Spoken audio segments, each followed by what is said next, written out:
warahmatullahi wabarakatuh. Alhamdulillah. Alhamdulillahilladzi awjaba ala ibadihi ma'rifata uluhiyyatih wa alzamahumut taqwa wa iqamati haqqa rububiyyatih. Wassalatu wassalamu ala khairil anam wa ala alihi wa sahbihi masabihidh dhalam. Allahumma ati nafsi taqwaha wa zakkiha anta khairu man zakkaha anta waliyuha wa maulaha. Amma ba'd.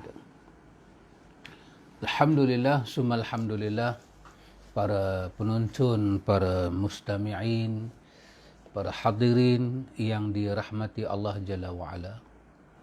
Apa khabar semua? Alhamdulillah. Semoga di dalam limpahan rahmat dan kurnia Allah. Seperti biasa, pada Sabtu malam minggu, kita mengambil sedikit kesempatan di samping kita bercuti sana, bercuti sini. Kita mengaji. Kita mengaji berkaitan dengan hidayatus subyan ataupun dengan tarbiyatul aulad. Dengan mengambil tahu sedikit pendidikan anak-anak dalam Islam. Saya nak memulakan program pada malam ini dengan nak bercerita sedikit satu cerita pendek yang berlaku, iaitu tentang suatu pertemuan yang saya lalui. Seorang daripada yang mengikuti kita ini bercakap dengan saya. Dia kata setelah dia ikuti beberapa siri ini, tak penuh, dia tak diikuti, tak penuh. Tapi dia baru tahu, kata tanggungjawab seorang ibu dan bapa itu rupanya, dia kata bukan berat. Bahasa dia cantik. Dia kata bukan berat, tetapi dia kata cukup penting dan mustahak. Cukup penting dan mustahak. Dia kata ke saya, yang saya kata kepada dia lah, saya kata saya nak ambil pertemuan kita ini sebagai satu motivasi untuk cerita pada orang. Dia kata silakan. Dia kata saya ada masa yang begitu panjang. Dia kata saya bersama dengan anak, dengan keluarga, kami bercuti. Sebelum PKP pun kami bercuti. Sebelum tahun 2020, sebelum tahun 2019 COVID melanda pun kami memang happy. Kami sangat bercuti. Sekolah cuti je kami akan cuti. Saya ada masa yang cukup banyak, dia kata. Tapi bila saya ikuti bahagian ini, dia kata bahagian hidayatus subyan ini, saya baru tahu saya kesuntukan masa. Saya tanya kenapa? Dia kata kerana saya baru tahu anak-anak saya sedang membesar dan perkara-perkara yang menjadi kepentingan dalam hidup mereka, saya tak mula langsung. Saya tak start apa lagi. Menyebabkan saya ada masa begitu banyak dengan anak-anak. Di rumah, di luar rumah. Kami dalam kereta, kami dalam hotel, kami tepi pantai, tepi kolam, kedai makan. Kami di tempat-tempat taman haiwan, dia kata. Begitu banyak masa saya dengan anak-anak. Tapi saya tak pernah cerita pun kepada anak-anak tentang Tuhan mereka. Tentang tajuk yang akan saya jumpa, dia kata malam ini, minggu dia cakap minggu sudah, maknanya malam ni punya tajuk tentang ma'rifatuddin, tentang yang Ustaz letak asas itu, ma'rifatullah, ma'rifatuddin, ma'rifatun nabi. Dia kata saya tak pernah cakap langsung dan saya pun tak tahu tajuk itu ada. Maka saya tak merasakan tajuk ini berat. Dia kata tajuk ini saya rasa tak berat, tetapi dia cukup mustahak dan penting dalam membina pembesaran anak-anak saya. Dan saya memohon kepada Rabbul Alamin supaya dia memberi kepada saya peluang untuk saya menyempurnakan apa yang saya tertinggal. Ikhwan, alhamdulillah, summa alhamdulillah, saya mengambil ruang yang singkat ini untuk bercerita tajuk yang pendek ini dengan keizinan daripada sahabat kita. untuk saya bagi tahu pada diri saya dan kita semua ikhwan, bagi tahu apa? Bagi tahu pada menyatakan bahawa hal-hal berkaitan dengan Tuhan, dengan agama, dengan Nabi tidak ada yang kecil. Kesemuanya manfaat itu akan kembali pada diri kita, dunia maupun akhirat. Jadi pada awalnya saya fikir tajuk-tajuk macam ni just kita cakap lah, mungkin tak ada pun boleh dinotakan. Tapi rupanya ada hakikat kejadian itu ada. Ya subhanallah ikhwan. Malam ini kita masuk pada bahagian kedua daripada perkara yang menjadi kewajipan bagi seorang ibu dan bapa. Yang ibu dan bapa itu seorang mursyid dan murabbi, iaitu kena bagi tahu pada anak-anaknya ialah bahawa bahagian apa? Bahagian tentang ma'rifatud din. Iaitu kita kena mengenalkan anak-anak kita kepada agama. Agama yang anak-anak kita anuti ini, yang kita panggil dengan nama dinul Islam ini, ma'rifatud din ini. Ma'rifatud din yakni ma'rifatud dinul Islam bi'adillati. Ini keunikan dia ikhwan. Kita menjelaskan pada anak-anak kita, bagi dia ma'rifah. Ma'rifah bermakna dia kenal. Dia kenal dengan pengenalan yang betul. Lepas tu bi'adillati. Dia kenal agama itu berdasarkan bukti-bukti.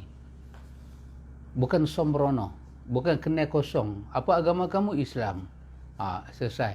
Lepas tu Islam itu apa? Kenapa dipanggil agama Islam? Diambil di mana? Macam mana nama dia boleh Islam? Itu semua kita tak terang. Maka anak kita tahu satu aja, agama dia Islam. Lepas tu dia tak tahu apa dah. Dia tak tahu kemuliaan Islam, ketinggian Islam, harakat Islam, keagungan Islam, dia tak tahu.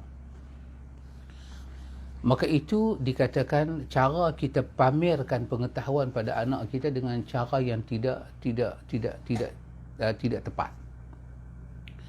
Baik ikhwan, saya mengambil apa yang kita sedang ambil ini daripada penulis kita ini tentang tarbiyah ini.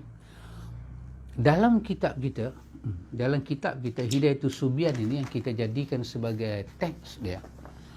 Pada awal pertemuan kita, penulis dah habaq daripada kita ikhwan. Dia kata kepada kita bahawa apa makna Islam. Penulis terang pada kita ikhwan. Dia terang satu persatu kepada kita. Bila sebut Islam, dia bagi tahu pada kita Islam itu ada rukun dia. Iman itu ada rukun dia. Penulis bagi tahu satu persatu pada kita ikhwan. Dan Islam itu adalah agama yang kita kena junjung, dia kata. Saya mengambil tambahan daripada penulis yang lain. Dia kata, tengok ikhwan, kita dah belajar tentang ma'rifatullah, ma'rifat Allah. Kita kenal Allah. Saya fikir berapa siri, hampir 6 siri. Itu yang kita dah belajar itu, dengan tajuk yang kita nak belajar ni, dia synchronize.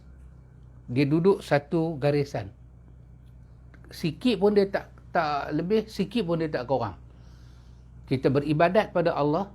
Allah yang kita ibadahi itu, ingat balik, kita ibadat hanya pada Allah. Tak boleh ibadat pada benda yang lain. Dan yang kedua, semasa melakukan ibadah pada Allah, tak boleh kita syirikkan Allah. Yang itu ikhwan, dia masuk dengan nama Islam. Kalau ada orang mengaku Allah ada, beribadat pada Allah, tapi dia juga beribadat pada benda yang lain, dia mengaku macam mana pun, itu tidak akan sinkronis dengan makna Islam. Baik, sekarang ni ikhwan, saya nak memulakan tajuk Ma'rifatul Din, Ma'rifatul Islam wa Adillati dengan ta'arif Islam. Agama yang kita anuti ini adalah agama Islam. Apa makna Islam? Tengok ikhwan, penulis kata pada kita. Penulis kata, Al-Islam huwa al-istislamu lillahi bit-tauhidi wal-inqiyadu lahu bit-ta'ati wal-bara'atu minasyirki wa ahlihi. Subhanallah ikhwan, ini makna Islam. Kenapa makna ni diberi? Kerana bila sebut Islam diambil dinul Islam daripada As-Salam. As-Salamu itu nama Tuhan. As-Salamu merujuk kepada Allah yang sejahtera. Allah itu selamat. Apa makna Tuhan selamat? Tuhan selamat daripada sebarang kesyirikan. Dia sejahtera. Sifat diri dia, nama dia, sifat dia, kesemuanya berada dalam As-Salam. Jadi Allah mencipta agama yang diberi nama Islam. Al-Islamu bermakna agama yang di dalamnya ada kesejahteraan. Kesejahteraan hati, ruh dan tubuh badan. Maka Allah minta orang yang menerima Islam ini menyerahkan diri dia kepada keselamatan yang ditawarkan. Dalam ayat Allah yang sangat mulia, Allah menyebut dalam suratul Baqarah, Ya ayyuhalladzina amanu dukhulu fi silmi kaffah. Cuba kita tengok ayat ni. Bacaannya udkhulu fi silmi. Bacaannya silmi. Bukan udkhulu fil islami. Bacaannya udkhulu fi silmi. Apa makna asilmi? Asilmi bermakna keselamatan, kesejahteraan. Masuklah kamu kepada ruang wilayah keselamatan, wilayah kedamaian, wilayah yang dijamin keselamatan. Keselamatan hati, roh, tubuh badan. Bila kata tubuh badan, yang nampak organ-organ dalaman dan badan-badan yang luaran ini, kesemuanya ada di dalamnya keselamatan. Darah tak boleh ditumpahkan, harta tak boleh dirampaskan, nyawa tak boleh diambil ikut suka. Udkhulu fi silmi kafah. Masuklah kamu ke dalam agama yang di dalamnya ditawarkan kesejahteraan untuk hati kamu, akal kamu, keturunan kamu, untuk perjalanan hidup kamu, nasab kamu, untuk roh kamu dan tubuh badan kamu dengan selamat. Wala tattabi'u khutuwati syaitan. Jangan kamu ikut jalan-jalan syaitan, langkah syaitan. Artinya, syaitan dia boleh buat satu benda, bubuh nama Islam, tapi dalamnya tak ada keselamatan. Jadi, tunjang utama agama Islam ini adalah salamah. Dinus salamah. Kesejahteraan hidup. Kesejahteraan pada nyawa kita, harta benda kita, keturunan kita, pada akal kita, pada tubuh badan kita. Pendek kata, saya guna perkataan kesejahteraan itu kepada hati kita, roh kita dan tubuh badan kita. Itu untuk menunjukkan kesejahteraan secara kulli, syumul, melingkupi keseluruhan makna kesejahteraan. Kerana Islam itu agama bikinan Allah, sibghatullah, agama bikinan Allah. Allah kata, waman ahsanu minallahi sibghah. Siapakah yang lebih baik daripada bikinannya, perbuatannya, warnanya, celupannya daripada Allah? Tak ada orang boleh buat lebih baik daripada Allah. Sebab itu Allah kata kita sepatutnya menjadi kaum yang abidun, yang menyerah diri dan beribadat pada Allah dengan menggunakan platform Islam. Baik, sekarang ni cuba kita tengok makna Islam yang dia ekpa dengan makna menyembah Allah dan dia ekpa dengan makna Allah sebagai pembuat agama ini. Tengok penulis kata, bila disebut Islam, artinya ialah al-istislamu lillahi bitauhidi. Al-istislamu kita terjemah dengan makna menyerahkan diri, menyerahkan hati, menyerahkan roh dan menyerahkan tubuh badan kepada Allah. Hanya kepada Allah. Macam mana penyerahan itu dibuat? Bitauhid. Dengan jalan tauhid. Dengan jalan tauhid maksud apa dia? Balik kepada tajuk awal kita. Dengan jalan hanya beribadat kepada Allah. Ifradullah. Menunggalkan Allah. Mengetahui bahawa Allah pencipta kita, dia pemberi rezeki pada kita dan kepada dialah sahaja layak diibadahi dengan ibadahnya benar dan tidak akan dicampur dalam ibadah kepada Allah yang benar itu dengan kesyirikan. Islam, al-Islam itu bermakna al-istislamu lillahi bitauhid. Menyerahkan diri kepada Allah, berserah kepada Allah. Dengan apa, ikhwan? Dengan tauhid. Bukan serah-serah diri dalam makna kata kosong lagu tu. Tidak. Kita Muslim menyerah diri pada Allah, itu dia ada dia punya landasan dia. Tak serah diri secara kosong. Pasal itu Islam tak dapat dipisahkan dengan makna tauhid. Maka bila kita sebut Islam, kita juga boleh sebut dengan nama yang searti dengannya. Islam. Apa Islam? Dinullah, dinul tauhid, dinul ilmi, dinul amalus salih. Kerana itu adalah sifat yang ada dalam Islam. Kenapa orang Islam tak boleh pakai tangkai? Dia balik pada tajuk ni. Kenapa orang Islam tak boleh jumpa bomo? Kenapa dilarang jumpa bomo, jumpa dukun? Dilarang jampi-jampi serapah. Dilarang letak tangkai pada badan, pada rumah, kenderaan, pada binatang. Kenapa? Kerana ini agama Islam. Agama Islam itu adalah dinu tauhid, menyerah diri kepada Allah dengan tauhid. Tak cukup setakat tu. Wal inqiyadu lahu bitta'ati.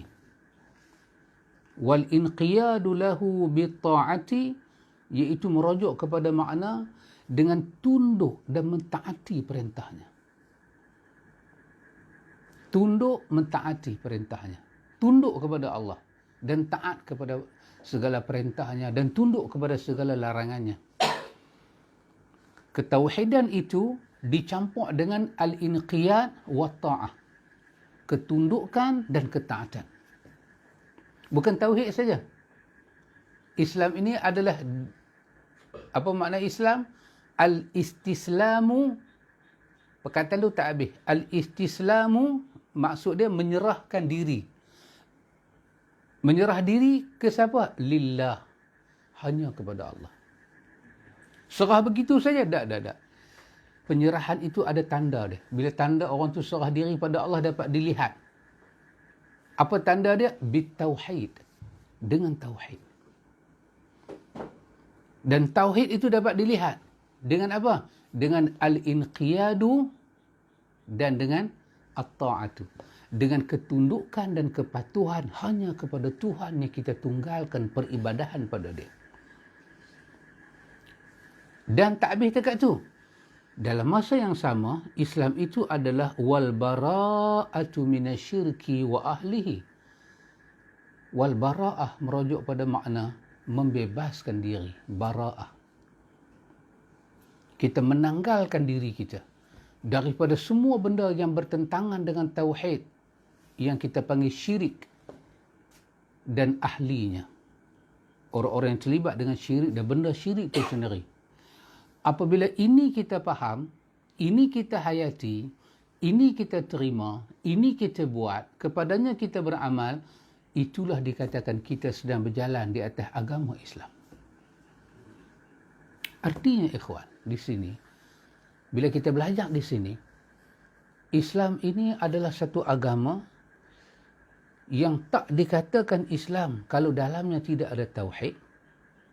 Dan tidak dikatakan orang itu ada tanda tauhid kalau dia meninggalkan al-inqiyad dan at-ta'ah. Ketundukan dan ketaatan pada Allah. Dan kalau dia tunduk dan dia taat pada Allah, dalam masa yang sama, dia tidak boleh menanggalkan diri dia, membebaskan diri dia daripada pengaruh syirik dan ahli syirik. Maka tak sempurna Islam dia. Itu adalah makna Islam. Subhanallah, ikhwan. So kita nak tahu Islam ini apa boleh buat di dalamnya, apa tak boleh buat di dalamnya, faham makna dia dulu. Kenapa Islam ni agamanya bekerja? Kenapa Islam ni agama yang kena semayang 5 waktu? Kerana dia memang istislamu lillahi bitauhid. Kenapa tak boleh pergi atas kubur minta pada orang mati? Dia at-tauhidu lillah. Tauhid itu hanya untuk Allah. Dan kita belajar dah bab mula. Apa masuk di dalam beribadat pada Allah? Berdoa, bersembelih, bernazar. Nabi tengok ada satu orang dipanggil dengan nama Israel. Nama dia pun lagu tu nak buat aku. Nabi baca khutbah jemaat. Nabi tengok apa? Nabi tengok dia duduk berdiri dalam panas. Berdiri dalam panas. Nabi tanya pasal apa tu? Dia berkata, ya Rasul, dia nazar. Dia nazar. Nazar nak duduk bawah panas, nak berdiri bawah panas tanpa duduk. Nabi kata kat dia, sudahlah, buang masa. Buang masa, Nabi kata. Tak ada nazar macam ni, Nabi kata. Tak ada. Kenapa itu kata tak ada? Kerana dia balik kepada mana al-inqiyad dan at-ta'ah. Menunjukkan ketundukan kita kena tunjuk ketundukan kita pada Allah, kita kena tunjuk ketaatan kita pada Allah. Taat ni maksud dia apa, ikhwan? Disuruh buat. Tunduk, disuruh larang. Dia mematuhi larangan itu. Dan dia mematuhi larangan itu dan dia tunduk kepada perintah. Ketika itu, dia tidak menduakan yang memberi perintah. Dan hati dia menyerah kepada yang memberi perintah.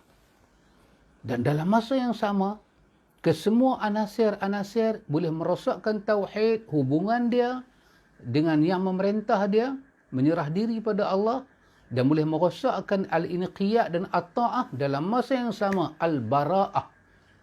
Dia melepaskan diri dia. Dia tak mau terikat.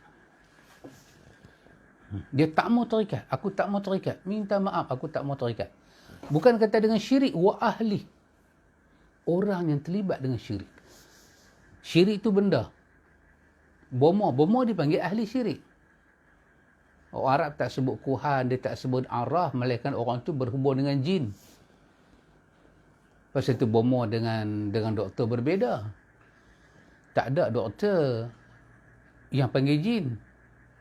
Jin main jumpa doktor ada. Orang termasuk waktu seram mulu rumah, jin main hospital ada. Doktor jaga jin tak ada. Tapi bomoh dengan jin. Kerana itu Nabi melarang perkara yang merosakkan akidah. Kalau buat juga benda itu akan rosak apa, ikhwan? Bukan diri kita rosak, makna Islam dalam diri kita rosak. Makna penyerahan diri pada Allah rosak. Jadi di atas tajuk ini, ikhwan, di atas makna inilah kita kata apa? Tersusunnya Islam itu kepada salasata maratib, kepada 3 susunan. Kerana tajuk ni. Apa dia? Islam itu adalah agama menyerah diri pada Allah dengan tauhid. Menyerah diri pada Allah dengan tauhid. Bermakna ifradul ibadah. Ifradullah fil ibadah. Kita hanya ibadat pada Allah. Tauhid, ifrad bermakna tunggalkan Allah. Esakan dia. Tak ada perkongsian. Bukan kata tak ada. Sikit kongsi tak boleh masuk. Syirik sikit tak boleh masuk. Tu Quran kata, wa'budullah wa la tushriku bi syai'a. Syai'a bermakna sikit. Sikit pun tak boleh ada syirik. Ingat tak tajuk yang kita baca minggu sudah? Allah buang angin. Angin duduk dalam perut kita buang. Bukan banyak, sikit. Batal ada uduk. Kalau bot lagu tu, orang kata dorot kan. Batal mana sikit. Sikit saja. Angin terkeluar. Nabi dan Abu Hurairah kata fusa. Dia jenis tak bunyi tapi ada bau. Sikit. Takkan sikit batal kot. Sikit aja. Batal. Tak boleh batal. Sebab dia dipanggil hadas. Uduk dipanggil taharah. Jadi bila masuk sikit pun, batal uduk. Bila batal uduk, ke tengah kita duduk semayang ni, batal semayang. Pasal uduk batal. Kalau itu dapat kita faham, syirik masuk sekecil mana pun, rosak tauhid. Betul orang tua guna teori apa dia? Teori nila dengan susu. Nila ni tak ada lah besar lagu tu. Orang potong kecil-kecil je nila kan. Tapi orang nak ambil pakai pun sikit aja. Tapi dia masuk dalam susu. Rosak ni lah. Rosak, betul orang tua kata rosak susu kerana nila. Saya tak tahu orang luar biasa tengok tak nila. Tak boleh, sikit pun tak boleh. Tak boleh, sikit pun tak boleh. Kerana Islam yang besar tu, dia salah satu maratib Islam yang sebesar itu tadi tu, dia diampu dengan 3 tiang besar. Dengan 3 tiang besar. Yang tiga tiang besar ini dipanggil dengan salah satu maratib. Apa dia ikhwan? Dia diampu dengan rukun dia, dengan rukun iman dan ihsan. Kenapa tiga benda ni ampu dia? Kerana nak jaga makna dia di atas. Al-istislamu lillah bitauhid. Sangat dahsyat ikhwan. Nak menjaga kemurnian kita. Tauhid itu nak jaga. Maka diletaklah Islam itu ada 5 rukun. Iman itu ada 6 rukun. Dan satu tiang bernama ihsan. Kesemua kalau antum tengok kepada ni tiga-tiga perkara ini, rukun iman, rukun Islam, rukun iman dan ihsan, kesemuanya membawa kepada kemurnian tauhid, kemurnian makna Islam. Saya nak mengajak kita lihat kepada suatu pengertian kepada makna Islam ini. Saya nak mengimbau kita kepada suatu ayat yang ada di dalam Al-Quran, iaitu pada ayat saya ambil pada ayat yang ke berapa ni? 33 daripada Taubah. Dan dia ada dalam surah lain pun ada ayat, tapi kebetulan saya ambil ini. 33 Taubah, dan ada juga dalam surah lain, dalam surah Sah pun ada juga. Tapi saya ambil surah Taubah ini. Saya nak cerita supaya kita nampak apa makna Islam. Dengan tarif tadi, dengan dia punya kerangka dia, dengan pilar-pilar dia tadi kan, 3 tiang besar yang jaga dia itu. Salah satu maratib. 3 dia punya susunan dia. Tapi saya nak bawa ayat ni dulu supaya nampak. Itu ayat ke-33 ini saya fikir kesemua kita pernah dengar dan kita hafal.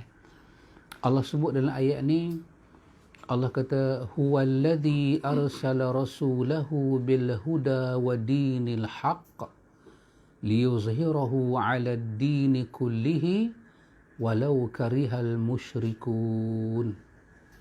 Itu 33. Tapi kalau 32, yuriduna an yutfi'u nurallahi bi afwahihim wa ya'ballahu illa an yutimma nurahu walau karihal kafirun huwallazi arsala rasulahu bil huda wa dinil haqq liyuzhirahu 'ala ad-din kullihi walau karihal musyrikun. Dalam Sah pun ada, dalam surah Sah pun ada. Tengok dahsyatnya ayat ni.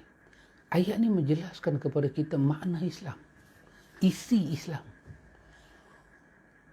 Ta'rif Islam dengan isi Islam, dia tak boleh bercanggah. Dengan Allah yang kita ibadahi itu tak bercanggah. Dia pergi sekali. Apa perjalanan dia. Sangat sistematik. Kalau saya terjemah literal ayat ni, antum semua tahu Allah Ta'ala menyatakan bahawa dialah Allah yang telah mengutuskan Rasulnya dengan huda, dengan petunjuk, wa dinil haq, dan dengan agama yang hak. Dan Allah, dia pasti menzahirkan agamanya dia akan menzahirkan agamanya atas seluruh agama. Allah akan tunjuk kebenaran agama dia di atas agama-agama yang didakwa. Walaupun orang musyrik tak suka, kareh ni bermakna tak suka, benci. Walau karihal musyrikun. Dan ada ayat walau karihal kafirun. Dan ada ayat menyatakan wa kafa billahi syahida. Cukuplah Allah yang menjadi saksi di atas perkara itu. Tengok yang saya nak bawa dengan makna tajuk Islam ni apa dia. Bila ulama kita terjemah ayat ni, bila ulama kita terjemah ayat ini, huwallazi arsala rasulahu bil huda, dialah Allah yang telah mengutuskan Rasulnya dengan Al-Huda. Tengok. Apa makna Al-Huda di sini? Allah kata dihantar Rasul dia dengan dua. Dengan dua, panggil dua apa? Dihantar Rasul dia dengan membawa dua itulah. Satu Al-Huda, lagi satu Dinul Haq. Rasul membawa Al-Huda dan Dinul Haq. terjemahan yang ulama kita buat. Apa dia kata? Dia kata al-huda ini apa dia? Al-huda alladhi huwa al-ilmun nafi'. Al-huda yang ada dalam ayat ini merujuk kepada makna Allah menghantar Rasul dia dengan huda, dengan petunjuk. Petunjuk itu maksudnya ialah ilmu yang bermanfaat. Kerana Islam ni bukan agama bodoh, bukan agama sembrono. Islam yang Allah turunkan kepada Rasul dia ini adalah agama yang padat dengan muatan ilmu. Tengok sekali lagi, cuba kita tengok. Dia punya synchronize tu tak mana? Tengok elok. Dan apa makna dinil haq? Apakah yang dimaksudkan dengan dinil haq? Kata ulama tafsir, dinil haq ini maksudnya allazi huwa al-amalu salih. Dinul haq itu artinya amal soleh. Subhanallah. Subhanallah. Tengok dia kata.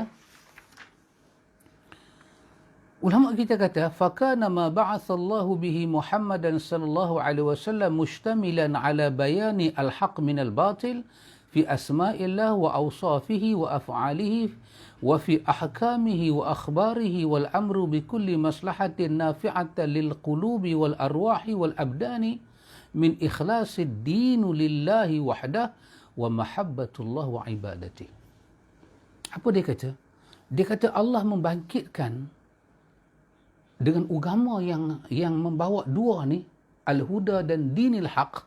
Allah bangkitkan Muhammad di atas ini untuk memberi penjelasan kepada orang supaya manusia mendapat suatu bayan, penjelasan al-haq daripada al-batil. Supaya di atas nama agama ni jangan manusia tersilap. Dia duk ingat kata tu agama tapi dia adalah muatan batil. Sebelum Rasulullah diutuskan, diangkat Nabi Isa, masyarakat Mekah itu mendakwa itu agama, ini agama, tapi kesemuanya batil. Allah hantar Rasul dengan al-ilmu nafi', dengan amal salih untuk bagi tahu pada orang. Dengan ilmu itulah manusia melakukan amal salih. Inilah amal salih yang hak, inilah amal yang batil. Dan menerangkan kepada orang tentang namanya, tentang sifatnya, perbuatannya, hukum hakamnya dan perkhabarannya. Wal amru bi kulli maslahah nafi'atan lil qulub wal arwah wal abdan. Dan menerangkan kepada orang tentang apakah yang bermanfaat untuk hati orang, ruh orang dan tubuh badan orang. Wal amru bil makarimil akhlaqi wa mahasinus wal amru bil makarimil akhlaqi. Dan agama ini memerintahkan orang kepada akhlak baik, wal a'malu salihah wal adabu an-nafi'ah. Mengajak manusia kepada amal salih dan adab yang cukup berguna, wan nahyu an kulli ma yudaddu dzalika wa manaqiduhu wa yunaqiduhu min al-akhlaqi wal a'mali as-sayyi'ah al-mudarratu lil qulubi wal abdan wa dunya wal akhirah. Dan melarang manusia daripada semua benda yang bercanggah dengan kebaikan-kebaikan di atas tadi yang membawa kepada kekurangan akhlak dan kejahatan amal dan mudarat pada hati, pada badan, pada dunia dan pada akhirat. Fa'arsalahu Allah bil huda wa dinil haq. Maka Allah Ta'ala mengutuskan Rasul dia dengan al-huda dan dinul haq. Ikhwan, tengok ikhwan, rahmat Allah Ta'ala diturunkan Islam sebagai rahmat apa dia ikhwan? Bila sebut agama, kesemua kita akan tengok orang-orang yang beragama ni, dia akan melakukan amal untuk agama dia. Mana ada orang yang mengaku agama, yang dia committed dengan agama, dia tak beramal? Ada ke tak? Kita tu sambil agama lain, kita ambil kita. Orang Islam ni, ada tak satu orang kita kata ni orang agama ni? Dia dipanggil orang beragama tapi tak beramal. Ada ke tak? Mana ada? Kenapa? Kerana muatan kepada Islam itu adalah amal saleh. Dan Islam bila datang, dia perjuangkan amal saleh. Dan dia nak beritahu pada orang amal saleh itu kena hak, tak boleh batil. Maka apa Tuhan buat? Tuhan letak al-huda di depan. Ilmu di hadapan. Ilmu yang membimbing kepada amal soleh. Ilmu kita dengan amal soleh kita, dia synchronize dengan makna Islam. Ilmu dan amal soleh bila bercentum, dia bawa kita beribadah kepada Allah. Hanya kepada Allah. Taat kepada Allah. Tunduk pada Allah. Menjauhi syirik. Sama ada yang khafi ataupun yang jali. Yang akbar ataupun yang asghar. Ikhwan, tidakkah manusia hari ini sedang beramal? Dengan amal soleh macam-macam. Ada tak ada ilmu yang dia dapat itu, ilmu itu mengesahkan amal soleh dia. Dan ilmu yang Allah turun kat Nabi itu, Iqra' bismi rabbikal ladzi khalaq tu. Itulah ilmu Allah turun pada Nabi. Pasal itu Islam dipanggil dinul tauhid, dinul ilmi, dinul amal. Islam agama tauhid, Islam agama ilmu, Islam adalah agama amal soleh. Semua orang akan beramal. Ada tengok agama lain, dia akan beramal. Tapi yang dia beramal itu hak ke batil. Dan kalau disuruh dia buktikan amal soleh dia di atas ilmu, macam mana dia nak buktikan?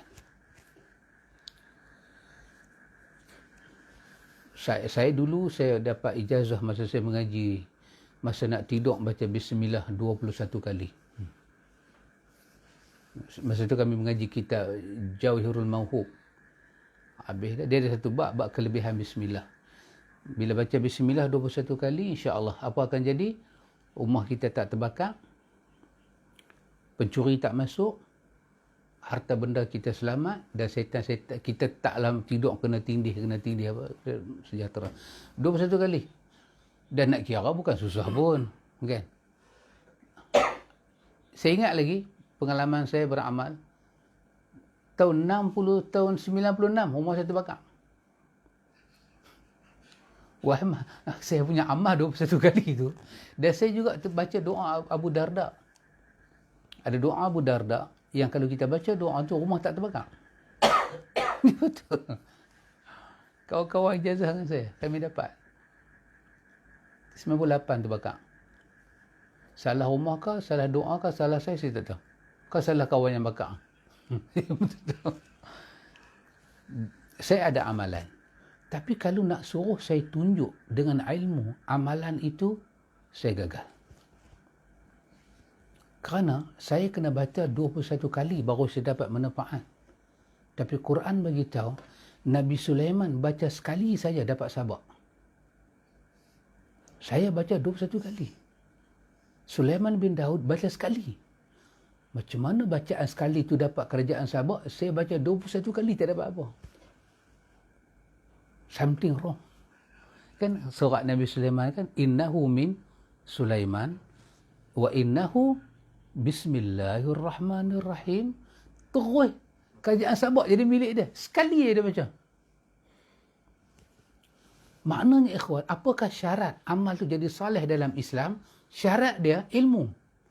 Setiap amal soleh mesti dapat dibuktikan dengan ilmu. Ilmu apa? Ilmu apakah yang boleh membuktikan kata itu amal soleh? Ilmu tu mesti ilmu wahyu. Tak kalau semua orang boleh beramal. Islam ini bukanlah agama disuruh beramal, beragama tanpa pagar. Dia jaga sebab amal soleh tak boleh dibuat ikut suka sebab dia akan dirosakkan oleh syaitan. Maka Allah turunkan agama ini bersifat al-huda dan dinul haq untuk kawal amalan kita. Amal kerja pun kena ada kawal. Tambah amal salih. Yang amal salih itu khusus untuk Allah, kerana Allah. Dan masa melakukan amal salih itu tidak boleh ada unsur-unsur kesyirikan pada Allah. Kenapa? Kerana itulah makna Islam, menyerah diri pada Allah. Dan bila kita beramal dalam Islam, untuk menyatakan bahawa kita beramal di atas kita mengikut Islam punya panduan tu, semua amal saleh kita mesti boleh dibuktikan dengan ilmu. Dan ilmu ni ikhwan tak boleh bohong. Ilmu ni tak boleh bohong. Sama ada kita belajar ilmu hadis, kita belajar ilmu fiqh, dia ada dia punya acuan ilmu tu. Amal ni sahih ke, tak sahih ke, ya ke, dhaif ke, palsu ke. Dalam agama ini kesemuanya dapat dibuktikan. Dia ada evidence. Dia ada apa? Improvement. Apa kan improvement? Proof. Proof kan? Bukti. Evidence. Fakta. Bila saya beramal Bismillah 21 kali, saya balik lama dah, 120 tahun silam. Saya pergi Iraq. Saya tunjuk amalan ni ke, saya beramal lah. Sahabat pada Syekh Maulud. Baguslah kita baca Bismillah, bukan tak bagus. Baguslah. Tetapi dia tanya bukti dari segi ilmu yang menyatakan bahawa siapa baca 21 kali sebelum tidur akan dapat jaminan tu. So, ilmu tu ada di mana? Saya tunjuklah kitab. Alhamdulillah dia kata, kitab tu bagus. Tapi dia kata, ilmu ni bukan tunjuk kitab. Ilmu ni ada sumber.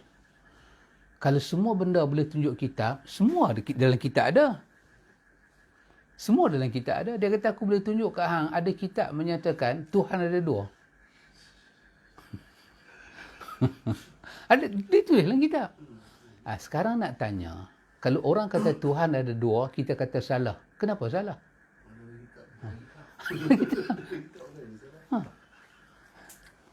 Tuhan dalam poket. Tuhan dalam jubah. Dia kata dia tak pernah sentuh isteri dia. Kenapa? Kerana Tuhan sentiasa dengan dia. Macam mana dia sentuh bini dia? Macam mana sentuh? Baik, kaedah dia begini dia kata. Bila kita kata ilmu, apa makna ilmu? Idrakus syai'. Mengetahui sesuatu seperti keadaan sesuatu. Ilmu ni dia kata mesti sampai kepada Allah, kepada Rasul. Habis tak ada, sampai pada sahabat. Sebab sahabat mengambil agama dari Nabi. Kita tak sampai Nabi, sampai sahabat. InsyaAllah, kalau sampai sahabat pun insyaAllah. Sebab sahabat tak akan bohong atas nama Nabi. Mereka cukup takut Allah.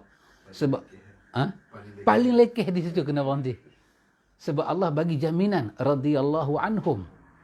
Allah redha dengan mereka. Mustahil Allah akan redha dengan orang kaki bohong. Baik, cuba sebut satu sahabat yang dengar daripada Nabi, mendapat ilmu dari Nabi, menyatakan baca Bismillah 21 kali. Baca Bismillah banyak mana pun tak salah, dia kata. Cuma bila kita kaitkan dengan angka, dengan fadilat, dan kita sandarkan Tuhan nak bagi, yang ni memerlukan ilmu. Yang ni bukan pakai akal, yang ni bukan pakai hawa nafsu, ni kena pakai ilmu. So ilmu apa yang datang daripada Allah kepada Rasul, Rasul kepada sahabat. Bila pergi tang situ jam lah. Pasal dalam kitab yang saya baca tu, dia berhenti dekat tu ya. Dia sebut lagu tu ya. Kelebihan saya pakai serban semayang, saya kalau semayang pakai serban, sama dengan orang yang semayang 70 rakaat tanpa serban. Lepas tu pula serban saya pakai tu pula, saya dapat ijazah bersanad daripada 3 guru. Jadi bermakna bila saya semayang pakai serban, saya mengatasi orang biasa yang tak pakai serban satu, dan mengatasi orang biasa pakai serban tak ada sanad, ijazah. Okey, saya kata betul pakai serban tu bagus, dia kata. Tapi bila awak mengaku 70 lebih daripada semayang orang lain, dan ini dakwaan agama, dia mesti bukti dengan ilmu. Kenapa kena bukti dengan ilmu? Dia baca ayat ni lah. Huwallazi arsala rasulahu bil huda. Islam ni agama huda. Allah turunkan Islam dengan huda. Apa makna huda? Huda itu al-ilmun nafi'. Ilmu yang bermanfaat, yang nak dipakai menjadi amal saleh. Pasal itu Islam dikatakan dinul haq. Agama yang amal dia benar. Kerana dia ada pembuktian, ada sumber daripada Allah dan Rasul. Sekarang hang dakwa sesuatu tentang Allah, mana sumber dia? Dia tolong tunjuk kepada saya buku. Dia bawa keluar Ibnu Jauzi tentang maudu'at. Rupanya ada di situ. Siapa yang semayang 2 rakaat pakai serban melebihi orang yang 70 rakaat. Rupanya Ibn Jauzi kata hadis itu hadis yang maudhu'. Hadis yang berbohong pada Nabi.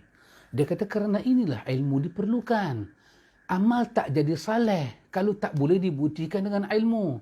Dan mana-mana amal yang tak dikaitkan dengan ilmu, maka dia akan bercanggah dengan sifat Islam yang besar tu. Sifat Islam yang besar tu dia bercanggah. Allah hantar Nabi dia dengan al-huda, dengan al-ilmu dan dinul haq yang syarat dengan muatan amal saleh.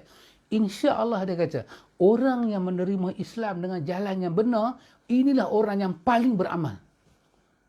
Rasulullah dan para sahabat, orang yang paling beramal. Sampai bengkok kaki Rasulullah beramal. Ini muatan dia. Dan semua amalan Nabi dapat dilihat. Nabi tak sorok satu pun. Sepatutnya amalan Nabi dalam rumah tu kita tak tahu. Itu hal dia dengan isteri dia tak tahu. Tapi kita tahu. Kita tahu sampai tahap mana, ikhwan? Kita tahu sampai tahap Nabi mandi dengan Aisyah. Patut tak keluarlah cerita tu.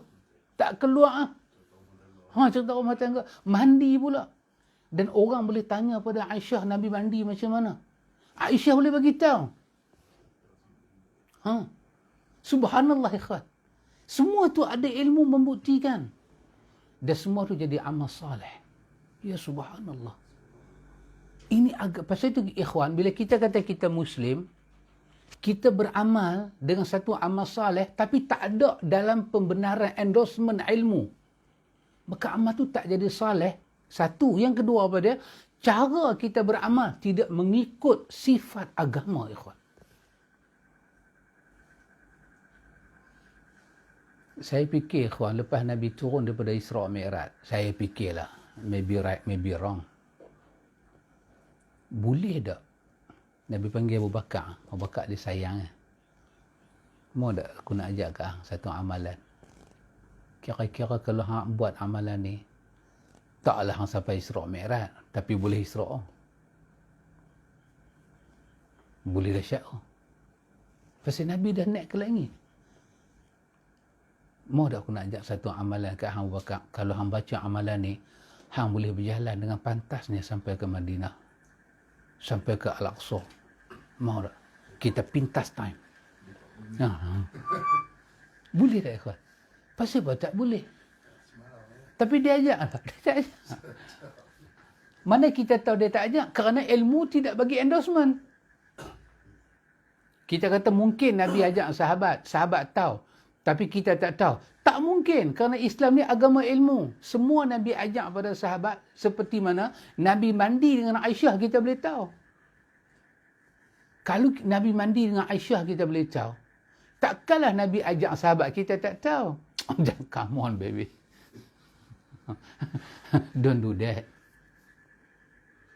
Kenapa semua kita boleh tahu? Kerana asas dia. Huwallazi arsala rasulahu bilhuda.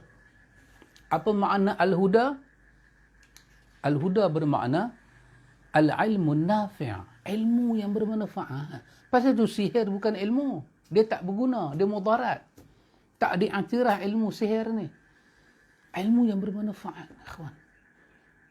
Apakah tajuk ni dengan kerangka Islam tadi? Islam itu menyerah diri pada Allah dengan tauhid, mentunduk kepadanya dan mentaatinya, menjauhkan diri daripada syirik dan ahlinya.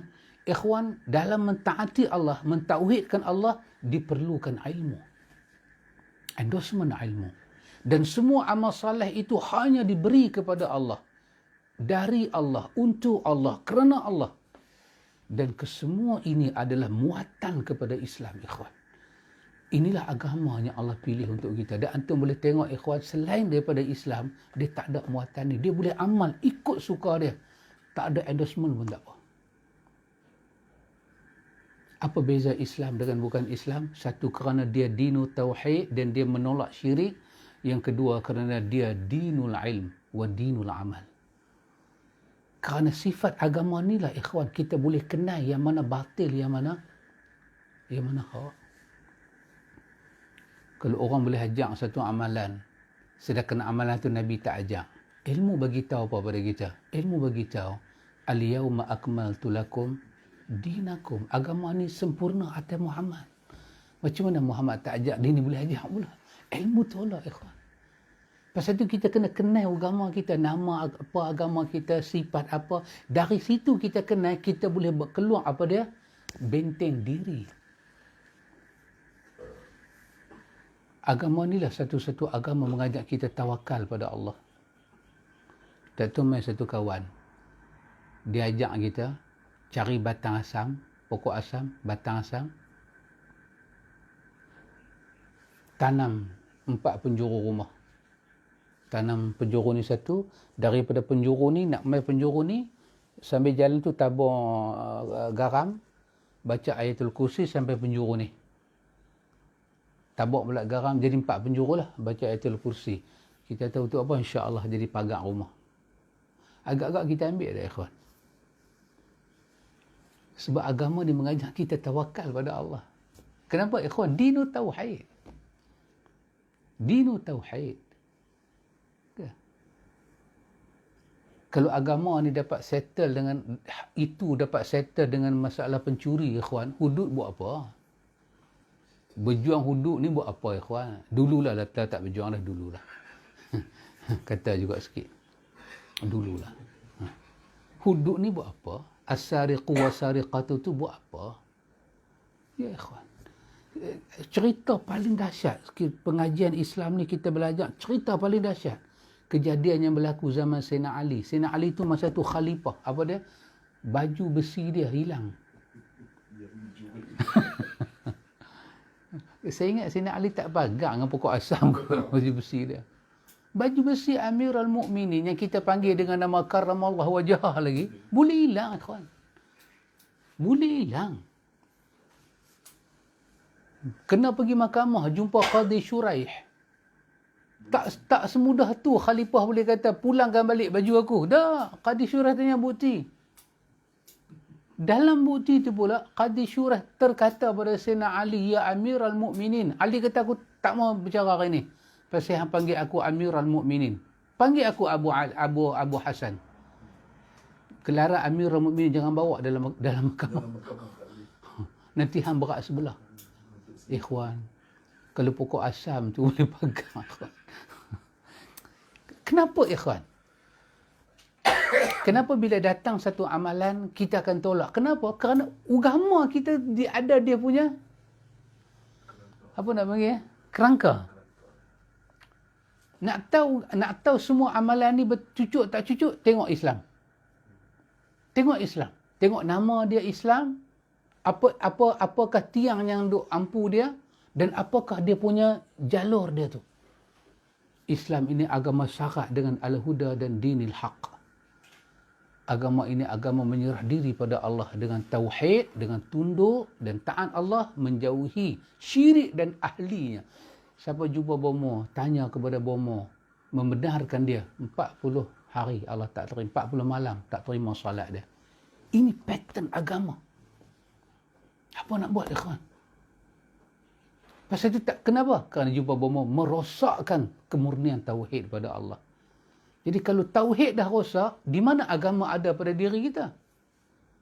Inilah ikhwan, kita kena tahu dulu nak ajak pada anak-anak kita.